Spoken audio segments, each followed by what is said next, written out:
2 mois après la rentrée scolaire ou le retour post-vacances de la garderie, vous avez été nombreux à nous le dire. Mais comment c'est possible d'intégrer le plein air dans le quotidien, en semaine, entre le bain, le souper, les lunchs du lendemain, puis le travail? La conciliation travail-famille et le manque de temps de peut-être notre génération principalement, mais notre quotidien, fait en sorte que oui, il y a des enjeux majeurs. Et les études sont multiples et unanimes.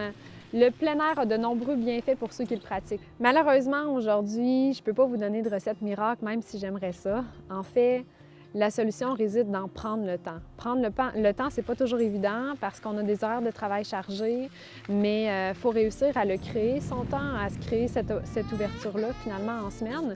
Et pour ça, parfois, il faut le planifier puis le mettre dans l'horaire. Si vous êtes seul, bien évidemment, c'est pas toujours facile, donc vous ne ferez pas ça à tous les jours, mais vous pouvez peut-être le faire une fois ou 2 semaines, par exemple. Donc, d'arriver un petit peu plus tôt ou de connaître les lieux à proximité de la garderie ou de la maison. Est-ce qu'il y a moyen d'aller à la garderie à pied? Est-ce que sur votre retour au travail, vous pouvez, pendant que les enfants sont déjà habillés, arrêter à quelque part, prendre la collation, prendre l'apéro, faire un 4,5 à 5,5 finalement avant le souper? Et la gestion du repas, c'est le plus grand limitant chez les jeunes familles de notre bref sondage interne.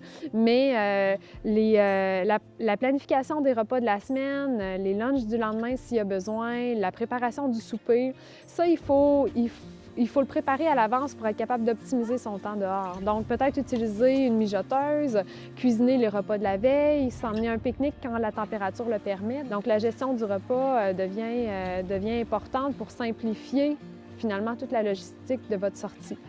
Pour les enfants qui vont à l'école, bien, il y a peut-être moyen d'intégrer la pratique ou la révision des devoirs en nature. Si vous avez des exercices, si votre enfant a des exercices de mathématiques à faire, bien, vous pouvez compter des feuilles, trouver des feuilles rouges, emmener vos plus petits chercher des feuilles jaunes pendant que votre grand fait ses calculs dans le sable ou ses divisions avec des cailloux. Le dernier truc qu'on peut vous partager, qui est très simple, mais qui parfois, en se le faisant rappeler, ça l'aide à user d'imagination, c'est de transformer sa galerie, sa cour arrière, sa terrasse en zone magique, justement. On a souvent tendance à vouloir aller loin, à vouloir aller un petit peu plus vite, mais les enfants, ça a du plaisir sur le trottoir d'en avant. Il y a plusieurs options pour essayer d'user d'imagination, de créativité, puis ça commence par vous pour motiver vos propres enfants.